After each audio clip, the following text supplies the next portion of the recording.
Hello बच्चों, let's read the question. The question says, choose the correct statement. The first statement is the shape of an atomic orbital depends upon the azimuthal quantum number. Okay, तो सबसे पहले हम एक एक पढ़ते जाएंगे. तो हम सबसे पहले इस क्वेश्चन के लिए इसका की कॉन्सेप्ट लिख लेते हैं. एंड इसका जो की कॉन्सेप्ट है दैट इज क्वांटम नंबर.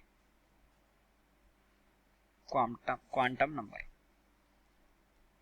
तो पहले बोला गया है कि जो एटॉमिक ऑर्बिटल, जो सबसे पहला स्टेटमेंट है, the shape of N atomic orbital depends upon the azimuthal quantum number. Okay, तो जो एजीमुथल क्वांटम नंबर होती है उसको हम क्या बोलते हैं? एल.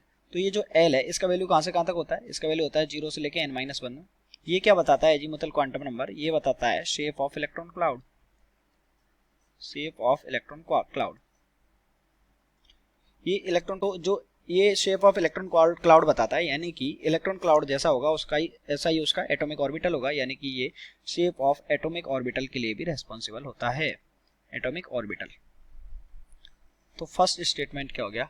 करेक्ट हो गया. दूसरा, the orientation of atomic orbital depends upon the magnetic quantum number. कि जो एटॉमिक ऑर्बिटल है उनका जो ओरिएंटेशन है वो मैग्नेटिक क्वांटम नंबर पे डिपेंड करता है. तो मैग्नेटिक क्वांटम नंबर क्या होती है? m.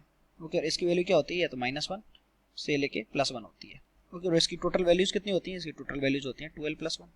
ओके, तो ये क्या बताती है? ये बताती है orientation of the subcells. Orientation of subcells.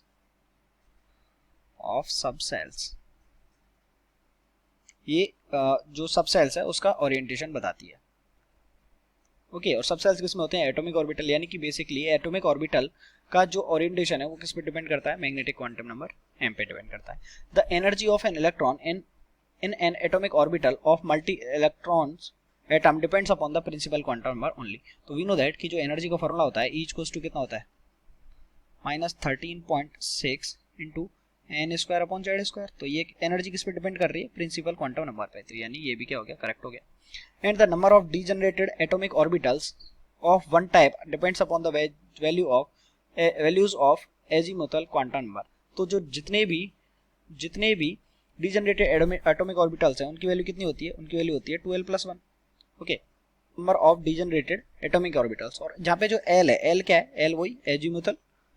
L जो है यहाँ पे क्या है? azimuthal quantum number. तो जो नंबर ऑफ डिजेनरेटेड ऑर्बिटल है वो एल पे डिपेंड कर रहे हैं, यानी कि एजीमुथल क्वांटम नंबर पे डिपेंड कर रहे हैं. तो यानी कि ये ऑप्शन भी क्या हो गया?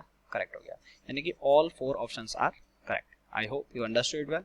Best of luck.